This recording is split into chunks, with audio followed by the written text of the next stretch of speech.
Hi, my name is Paul Koretz, and I'm your host this week. Welcome to the Captain's Table.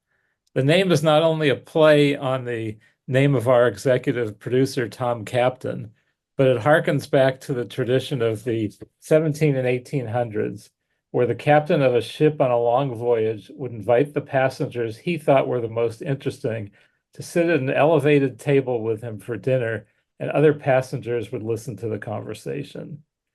The captain's table provides unique insight into individuals who are leaders in their fields. As your host, my background is in politics and government. I helped to found the city of West Hollywood in 1984, served on the council there and as mayor in the 80s and 90s, and then served in the state assembly and on the LA City Council. Now, I've known my guests today for almost 40 years. I met Michael Weinstein as an AIDS activist in the mid 80s, and he has gone on to found the AIDS Healthcare Foundation, a nonprofit which has perhaps done more for AIDS patients and saved more lives than any organization in the world. They have especially done miraculous work in Africa. And right now, he's probably best known for his efforts to stop skyrocketing rents as a leader and funder of the campaign for Prop 33. So, Michael, it's my great honor to welcome you to the show. Thank you, Paul. Yeah, I think about all the great times we've had together doing the various initiatives and activities, and so it's great to be on with you. Thank you. So, how did you first get involved in the battle against AIDS? And just out of curiosity, what did you think your life's path would be before that? Well, I'm a child of the 60s. At a very young age, I was involved in the anti-war movement. I grew up in New York, in Brooklyn, and I got involved in an anti-war campaign in 1966. I was just 14 years old at the time. And then I became very actively involved in civil rights movement in the neighborhood where I lived, where there was big open housing battle. And, it was a cauldron of activity in New York. It was a wonderful place to grow up and to be involved in all of these different things. I came out as a gay man in the early 70s, and then I moved to Los Angeles. Actually, I was traveling around the country, and then I wound up calling LA home, and I was involved at the what was then called the Gay and Lesbian Community Services Center, which was down by MacArthur Park. And so, I was an activist in various things until the early 80s. And then I went into business for myself with my partner then. And I kind of retired from activism to a large degree. And then in 1986, there was an initiative on the ballot put on by right-wing extremist Lyndon LaRouche to quarantine people who are HIV positive, to actually, contemplate setting up HIV concentration camps.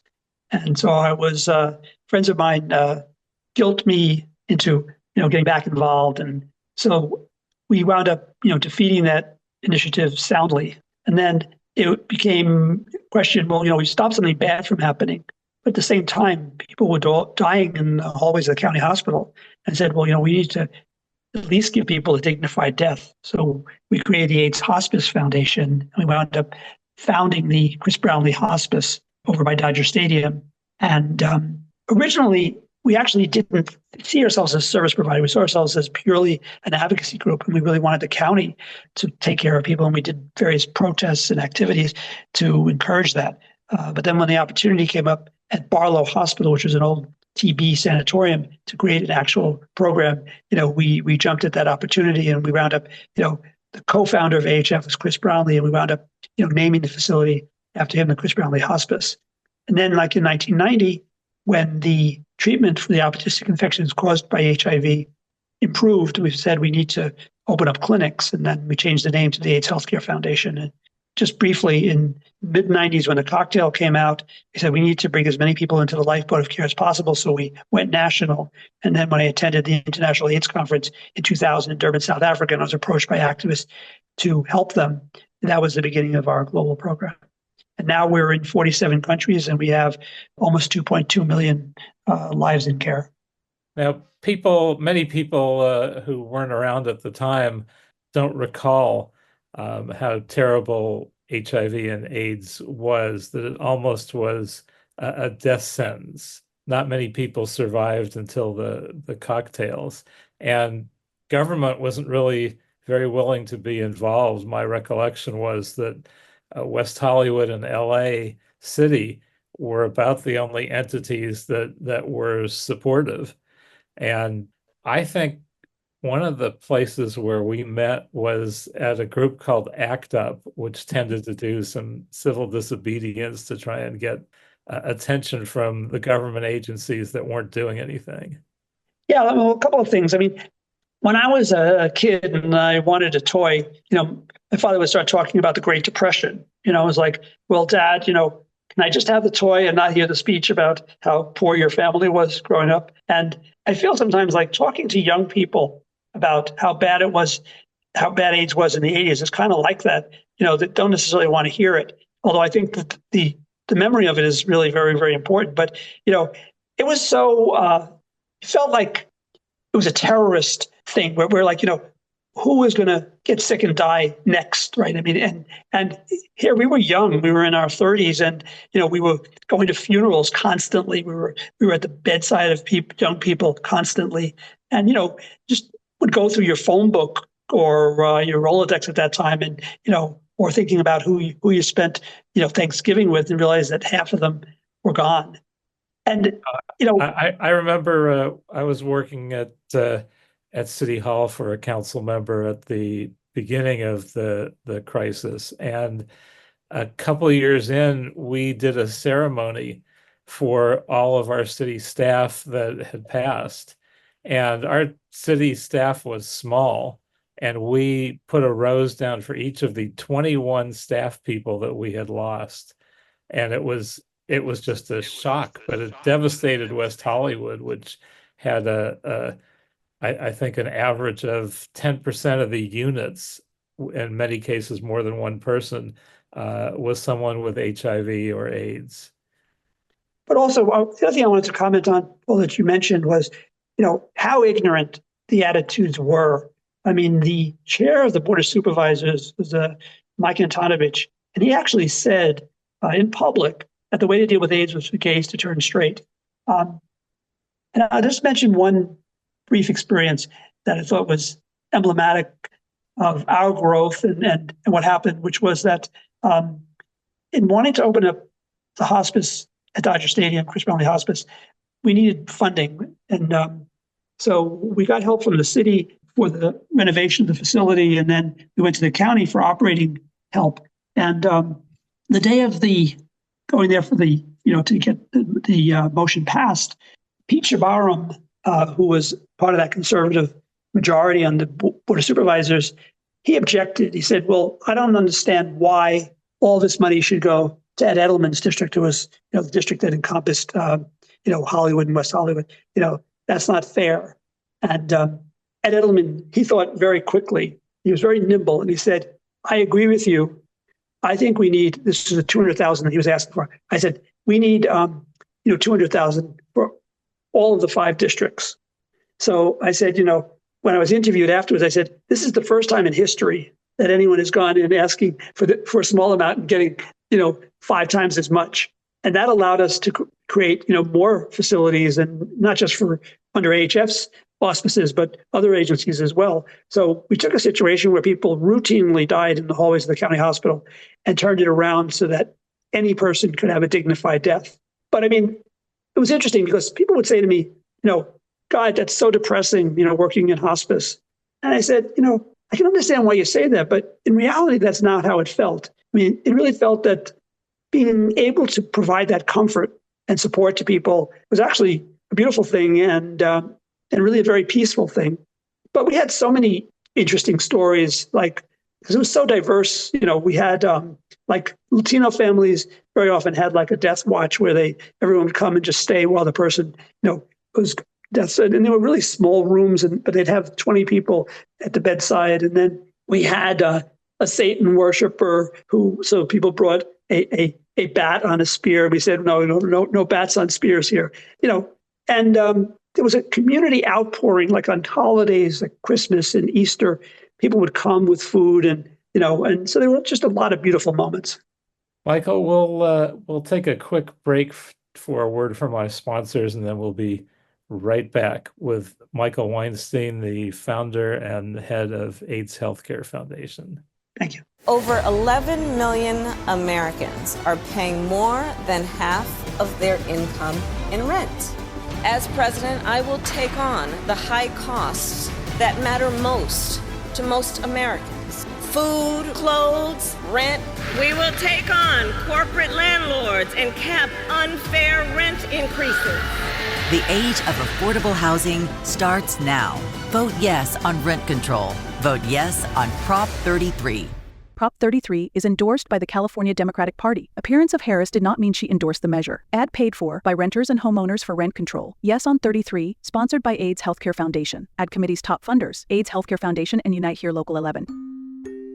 Okay, we're back with the Captain's Table and our guest, Michael Weinstein, the founder and head of AIDS Healthcare Foundation. Michael, how did you go beyond the U.S.? How did you do your work in Africa? And could you tell us a little bit about its importance? Because I don't think Africa has had the resources that the U.S. has had and how you've saved lives there. Sure. So as I had mentioned earlier, the cocktail came out at the end of 95, going into 96. And, we were running hospices and we made sure that everybody who was in the hospice had access to those medications. And people literally rose like phoenixes. Almost every person, no matter how deteriorated they were, wound up surviving and leaving. And up to that point, virtually every person that came to us, died at the facility. That was their last home. So in 2000, the International AIDS Conference was convened in Durban, South Africa. And I attended the conference, and I had some of the ignorant ideas that a lot of Westerners had about the feasibility of rolling out treatment in these poor countries, the developing world. And the first night of the conference, the president of South Africa at the opening ceremonies repeated the AIDS denialism that he had been promoting, basically saying that poverty and not HIV caused AIDS. And a group of us walked out of that ceremony and we were talking back at the hotel. And so the next day, I came back to my room and the porters at the hotel said, somebody's looking for you. And then when I went in my room, I saw that a note had been slipped under my door. And they said, we're down in the restaurant in the lobby. Please come and see us. We're AIDS activists. So I did, and we talked. And then I said, I'd like to see what's really happening here, and so let's go out, take me around, show me the wards in the hospital, show me, the activities that are going on here. And, it was heartbreaking and eye-opening. So I invited them to come to the United States. And then we decided to start a treatment program. It started in a shopping mall in Durban between a traditional healer and a mortuary. Then we also started a program in Uganda. But at that time, only 50,000 people would be being treated on the entire African continent, even though there were tens of millions who were infected and millions who were dying. And the main reason was because the drugs were so expensive. At that time, it cost $5,000 per patient per year.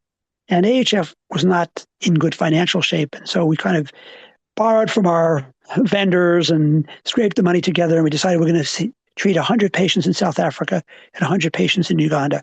And we were the first free programs in those regions.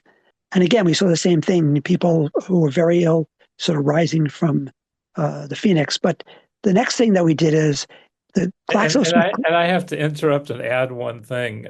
I remember the exact moment when these cocktails became available, because one of our beloved and well-respected staffers in West Hollywood City Hall, Tom West, basically did what many people had done when they got too sick to work. He basically went home to die. And then a couple months later, he showed up and seemed to be in the peak of health. And no matter how ill you were, if you got on these cocktails, you had the ability to make a remarkable comeback. Absolutely. So, what we did was we waged a relentless campaign against GlaxoSmithKline, the number one AIDS drug manufacturer at that time. And we fought the compensation of the CEO. We had demonstrations in Africa and as well as here. And ultimately, we prevailed. So now, today, the cost of those medications is not $5,000, it's $45 a year per patient. Wow. And that's what's allowed, this massive expansion of treatment. Also, to his credit, George W. Bush announced very unexpectedly in 2003 in the State of the Union address that he was launching what was called PEPFAR, the President's Emergency Plan for AIDS Relief. And that opened the floodgates and really helped us a great deal. So from that point on, we set up bureaus in Asia, Latin America, Europe, and Africa. And we were invited by different countries to come there. And that's how we've grown the program. We set up testing programs, condom promotion programs, treatment programs.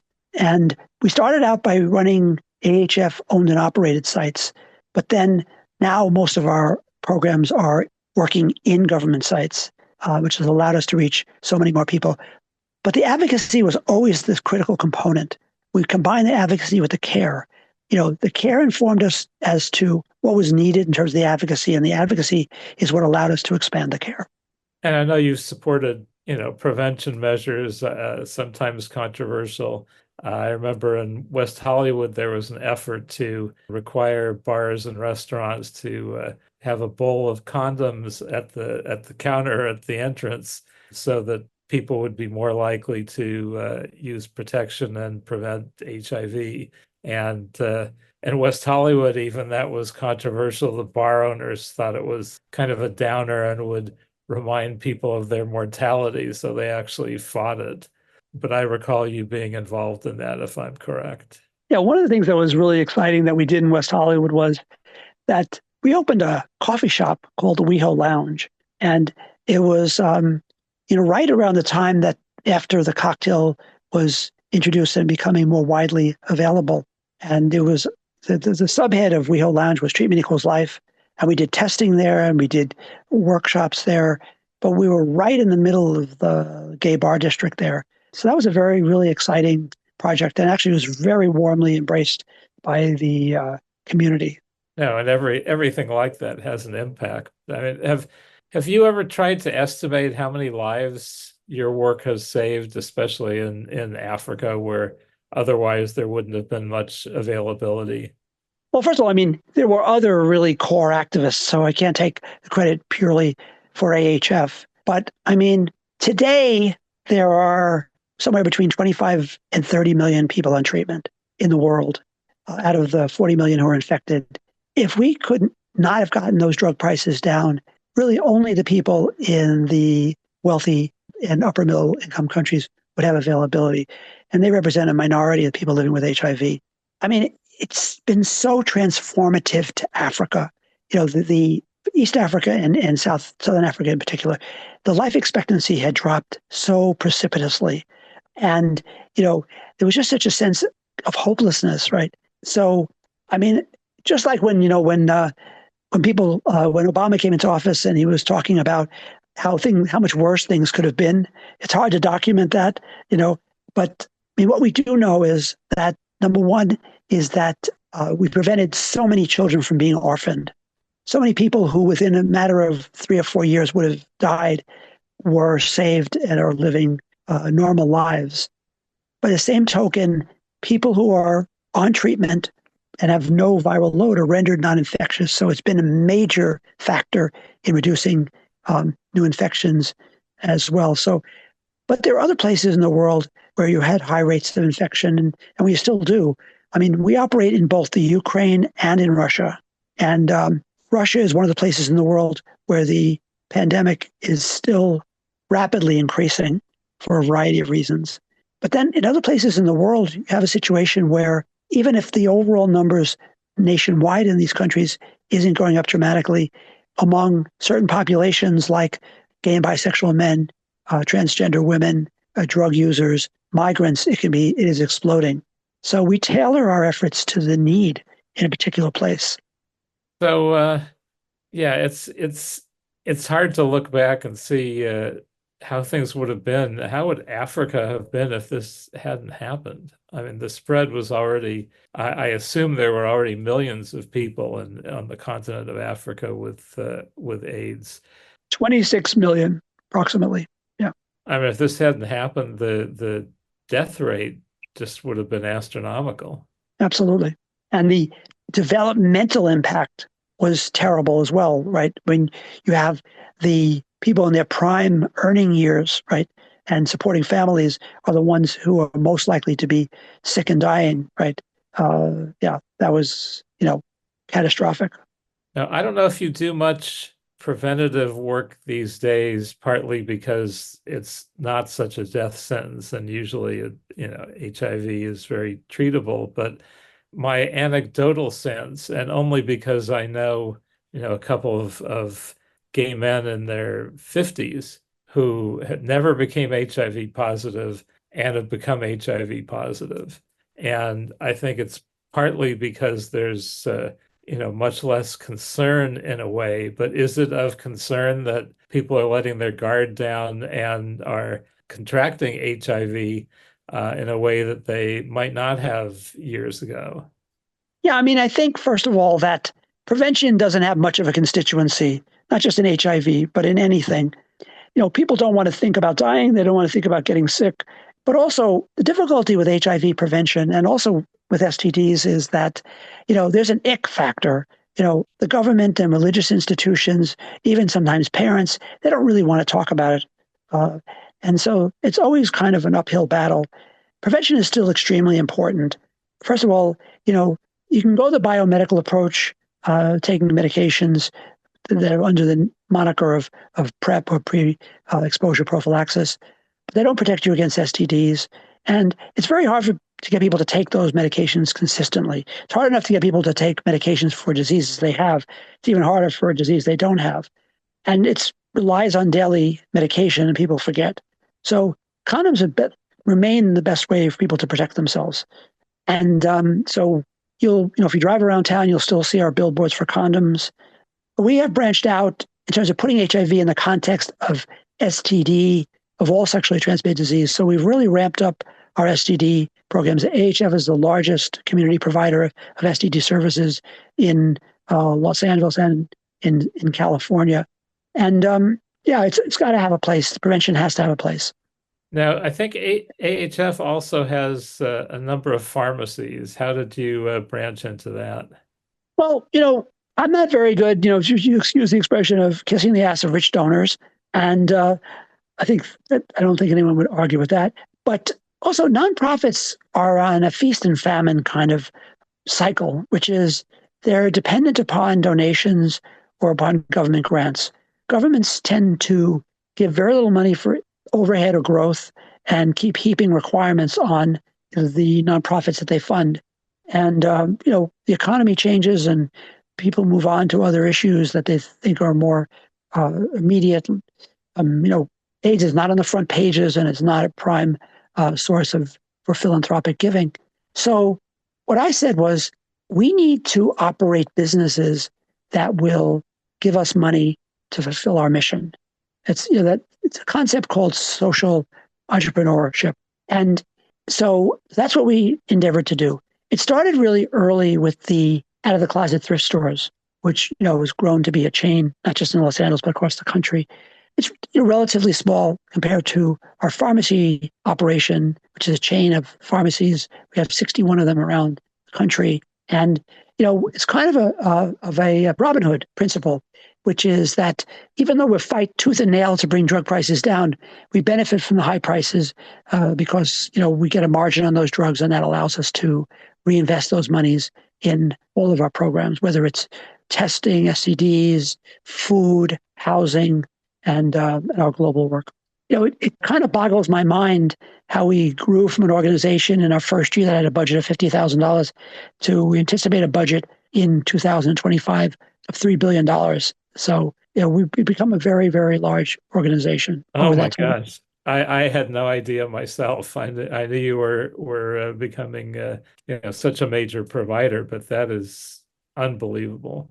Well, we're going to come back after a quick break and word from our sponsors. We'll be back with Michael Weinstein, founder of the AIDS Healthcare Foundation, and we'll talk about your current activities in support of affordable housing and rent control. Ready to make your brand stand out? At Amplify AI Media, we combine the power of artificial intelligence with creative expertise to elevate your marketing strategy. Our AI-driven approach ensures that every decision is data-backed, every campaign is targeted, and every result is impactful. We amplify your brand's voice louder and clearer than ever before. Amplify AI Media, where innovation meets precision. Visit amplifymedia.ai. Why settle for ordinary when extraordinary is within reach? Okay, we're back with the Captain's Table and our guest, Michael Weinstein, who's the founder and head of AIDS Healthcare Foundation. And now we want to talk about your more current emphasis, at least that's visible to the public, which is leading the campaign for Prop 33 and in general working to establish affordable housing in Los Angeles and the state of California. Michael, how did you get involved in this particular aspect? Well, I mean, our origin in hospice was, combining housing with healthcare. But beyond that, housing is the number one social determinant of health.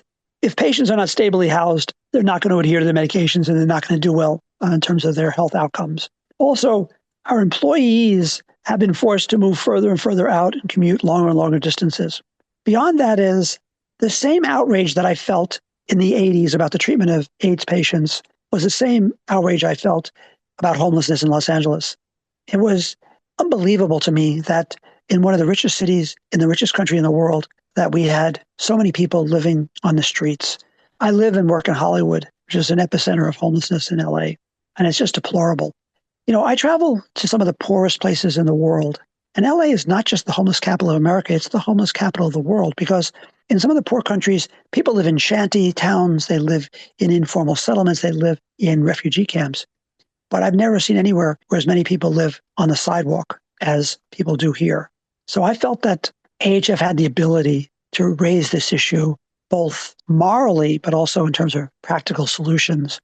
So the first thing we did was that we started to buy single-room occupancy hotels and refurbish them and fill them up with people because they were largely empty. That started in 2017, and it has continued. Now we have properties not only here in LA, but across the country in Texas, Florida, Georgia, and New York. And we were trying to, much like we did with HIV, bring practical solutions.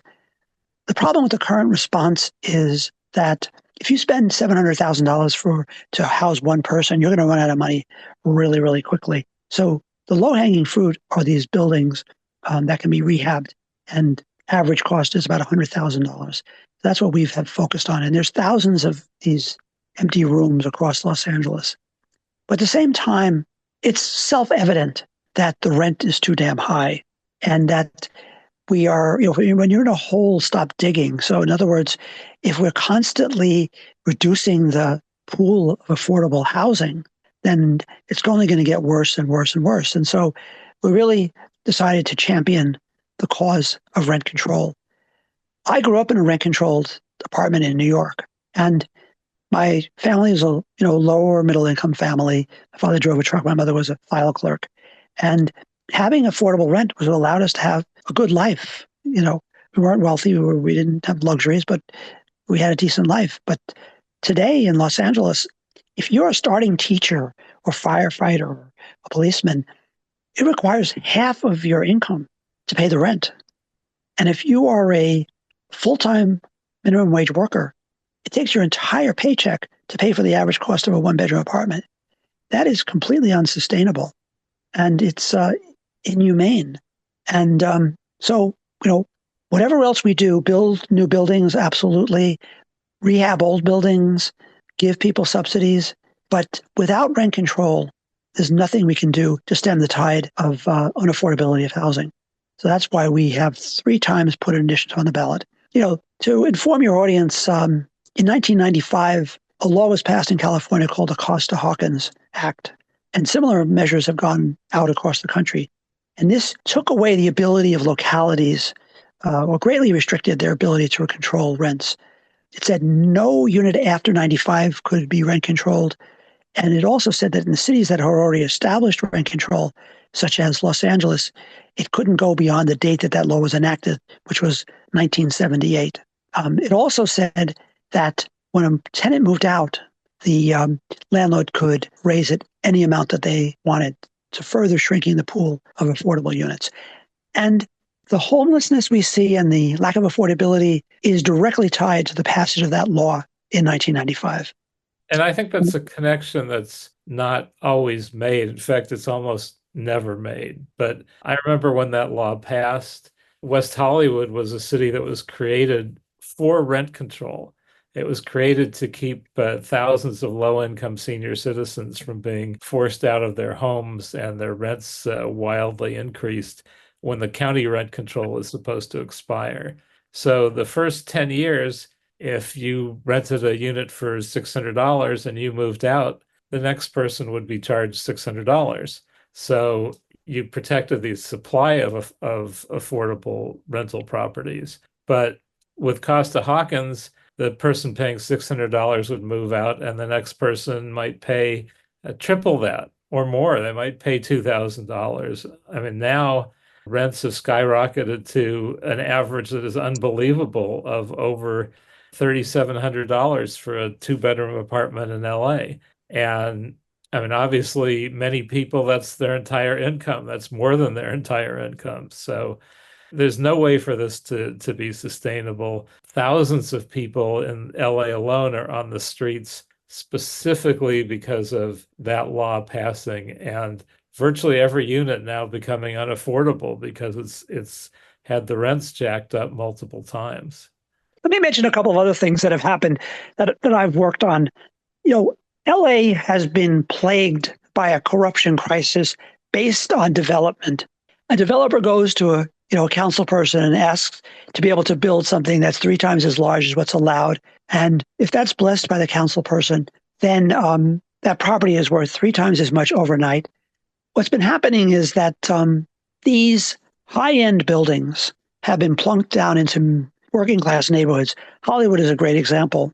And the idea was that if you built these luxury units, everything around it would go down in price, which is really nonsensical, right? I mean, if an area is coming up, then the things that are older will go up along with the luxury because it was desirable to live there. So actually, in the last census, the number of people living in Hollywood went down because particularly in the Hollywood flats, mostly Latino families who were being replaced by a single person or a couple. So I've been involved in the fight against gentrification. It's been very controversial at times, but that's another element here that has to be addressed because in addition to Costa-Hawkins, what's going on is that almost no new affordable housing, and when I say affordable, I'm talking about low income because affordable is a term that's misused a great deal. The supply is not going up. In addition to that, there's a law in California called the Ellis Act, which allows buildings to be taken off of the market and made into condos and hotels and such. That's taken tens of thousands of more units off of the market. And the incentives are not aligned to build low-income housing. And when they do build low-income housing, again, it costs $700,000 a month, then it has to be heavily subsidized and it can only help a few people. No, it's definitely been a problem because as we build more luxury housing with the ostensible goal of housing affordability, what we're really doing is we're kicking out a small number each time, but a number of low-income tenants, and we're replacing them with upper middle class and wealthy housing, luxury housing. And so we actually wind up building more and having less affordable housing than before. It's almost the more we build, the less we have. And it's just digging us into a deeper and deeper into a homeless crisis that is not going to be solved this way. I think the one point that we should make about Prop 33 is this essentially overturns Costa-Hawkins. So cities have control again over how they want to structure their rent control. If they want to limit the increase on vacancy, they can do that. If they want to not allow increases on vacancy, they can do that. Doesn't require it. It just allows cities to do what they need to change the dynamic of homelessness in their city. I was going to say, homelessness is just the tip of the iceberg. We're talking about affordability. Over 1 million people have left California in the last 5 years. That's catastrophic financially, economically for the state. You have a lot of most industrious people who are leaving because they can't afford to live here. This is going to have a negative effect. It's already expressed in a $68 billion deficit. But if we don't really come up with effective solutions, it's only going to get worse. I mean, people, ask, well, why am I doing this for the third time? Because Sacramento is where renters legislation goes to die. Every year we introduce a repeal of Costa-Hawkins, and many years it doesn't even get a hearing. It doesn't get out of its first committee. Or this year, it got out of its committee so watered down that we wound up removing our support for it. And the chair of the committee, who along with most of the legislators get boatloads of money from the California Apartment Association, he demanded these radical changes to gut the legislation. And then when it reached the floor of the Senate, he still voted against it. So that's what we're up against. There's no conceivable scenario where we're going to get legislation through. There was a bill passed called 1482 a few years ago, and it was said it's not rent control. It's a anti-rent gouging. It's a rent cap bill. So it said that landlords could raise rent by 5% plus the rate of inflation. So of course, during the recent bout of inflation, that meant it went to 10%. So people's salaries or their fixed incomes were not increasing by that amount. And a lot of landlords thought, well, rather than that being a cap, I'm going to consider that the floor. So, get them as much as I can while I can. So AHF was the only housing organization that opposed it, because we could see what was going to go happen down the road.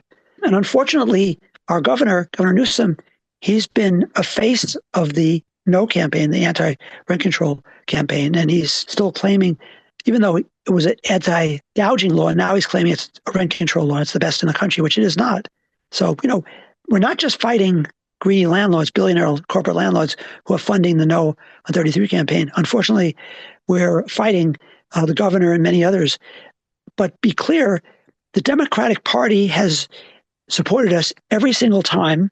President Biden and Vice President Kamala Harris have come out for rent caps. And who is opposing 33? The Republican Party and a laundry list of MAGA donors. So if you are a Democrat, if you're anti-MAGA, if you are progressive, if you believe that we should not go back, then you have to support 33. And you have to vote against 34 as well.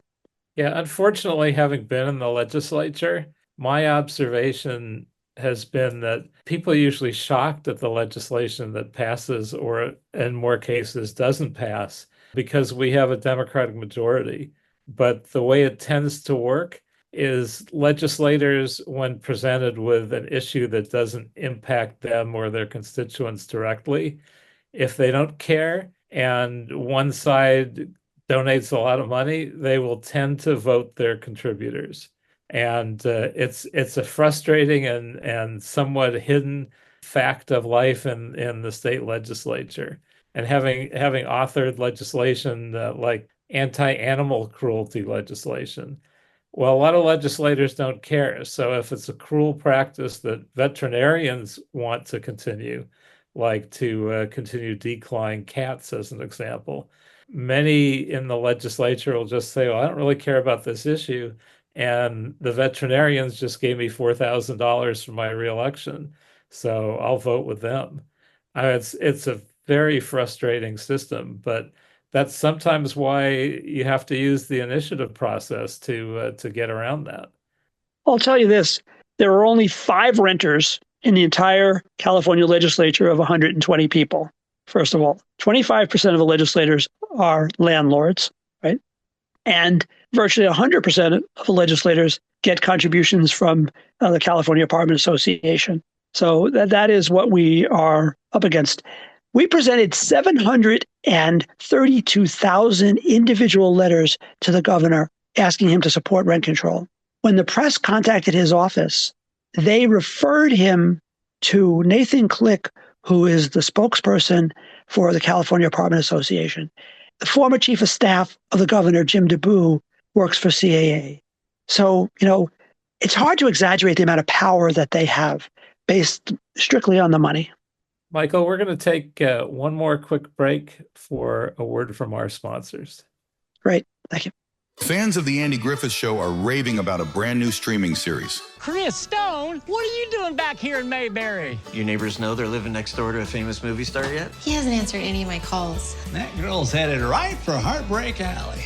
An old-fashioned love story in a modern-day Mayberry. Yes! A streaming series for the whole family. Who's the only TV character named after two insects? And bee, of course. Grandma's cat ate all the laxatives, and, well, we've got ourselves a situation. Crazy, right? Don't take any wooden nickels. Wooden nickels. That's a good one.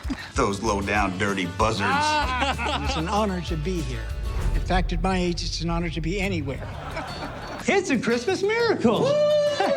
Bravissimo.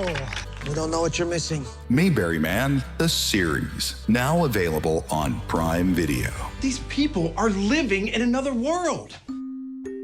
Well, we're back to the captain's table and our guest, Michael Weinstein. Michael, we've talked mostly about Proposition 33, which would protect renters from continuing skyrocketing of rents in the state of California. We haven't talked much about Prop 34. And it's very hard for people to understand what that's about and why it's on the ballot. So I wonder if you could speak to that. Well, we've dubbed it the Revenge Initiative.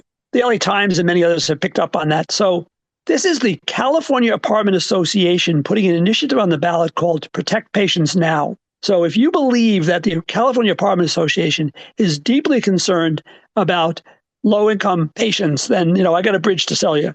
They, right out of the gate, when they introduced this measure, they said this is part of a two-pronged attack against AHF's efforts on rent control. Now they're backpedaling and saying, oh, it isn't that. But the essence of it is it basically says that it would strip AHF of its nonprofit status, of its licenses, and it would prohibit the executives at AHF from participating in the healthcare industry for 10 years. First of all, I want to say that, part of why it's been so difficult for us to prevail, even though rent control is very popular, is that the amount of money being spent against us is astronomical. They're shooting between 33 and 34 to spend $200 million on this effort.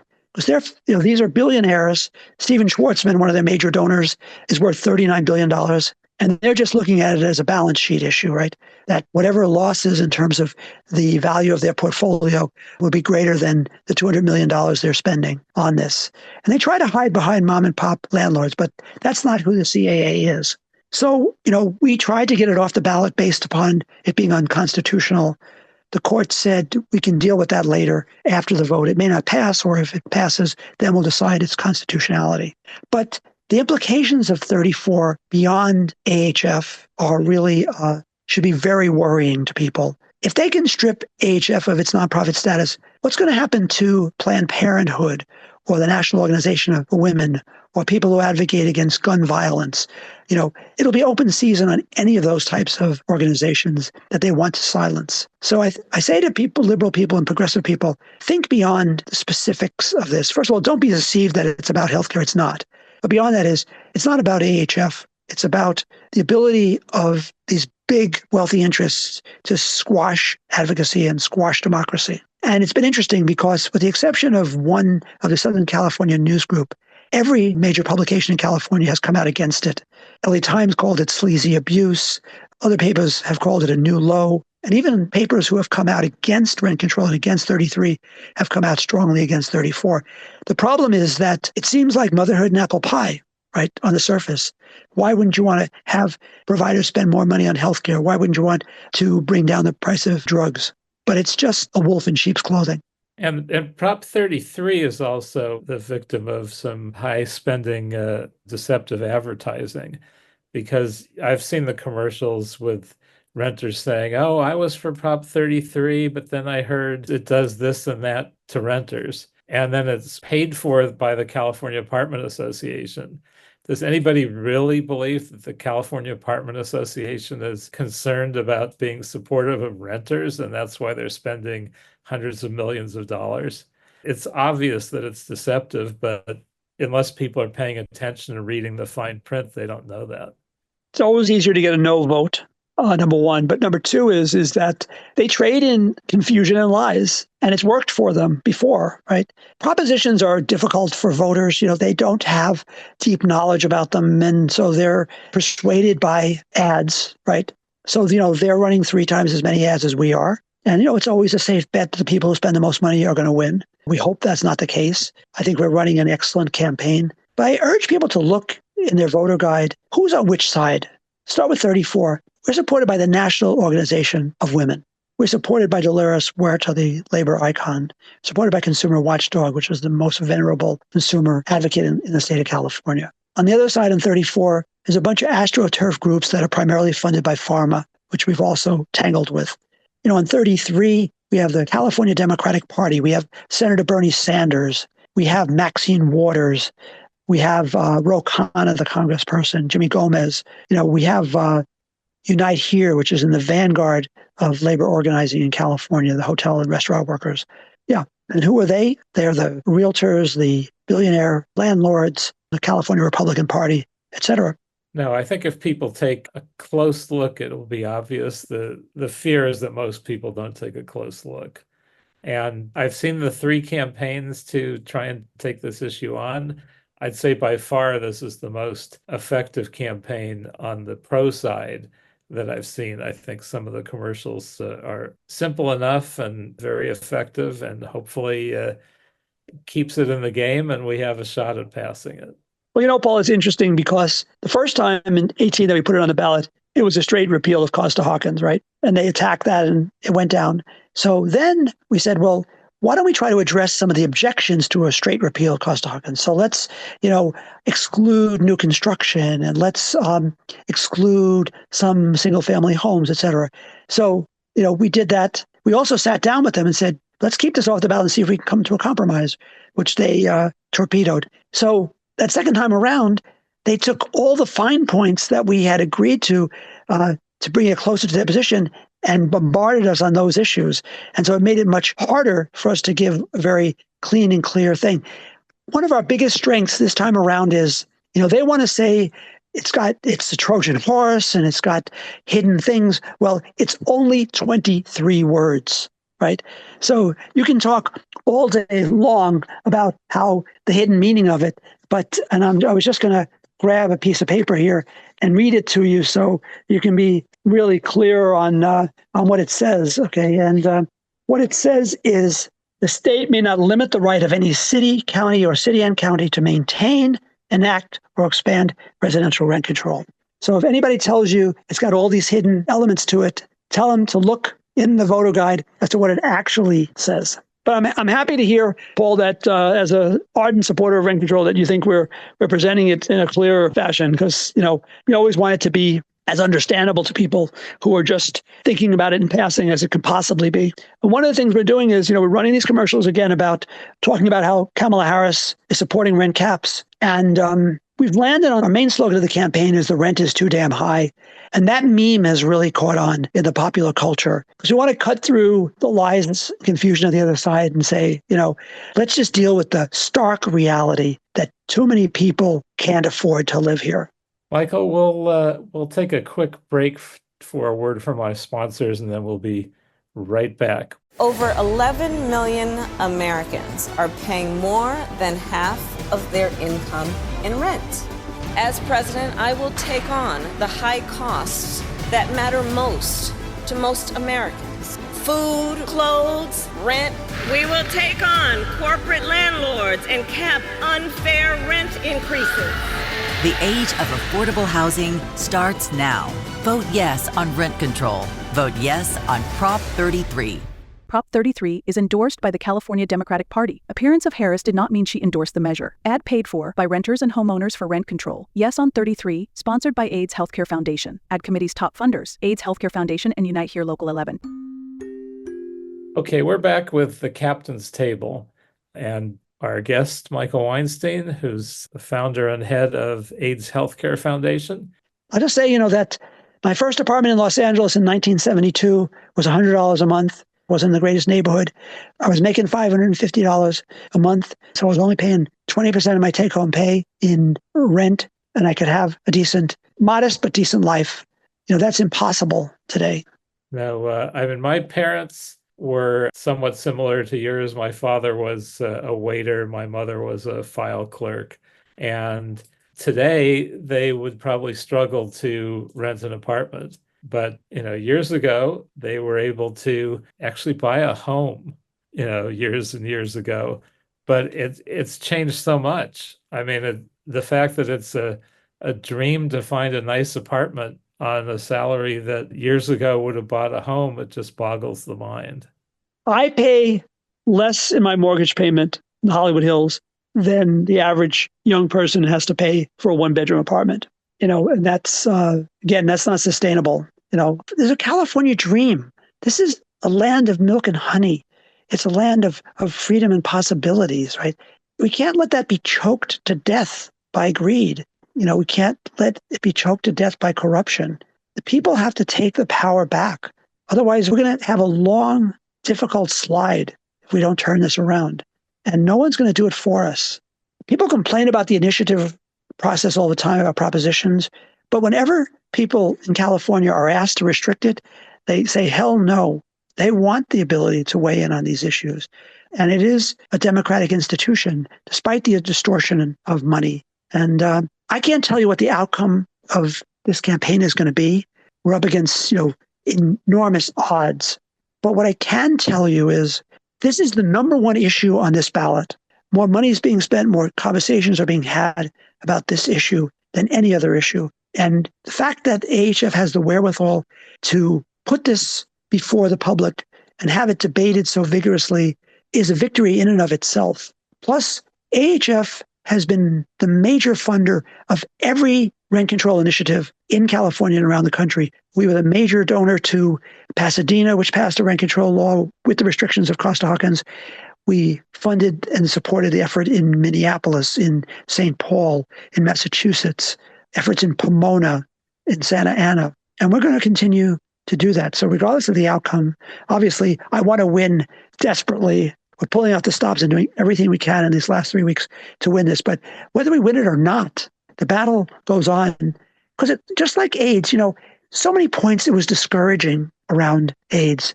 And what I would say to people is, whether people are paying attention or whether they're prejudiced or whether they're doing the wrong thing, the issue isn't going to go away. It's going to still be as urgent as it ever was.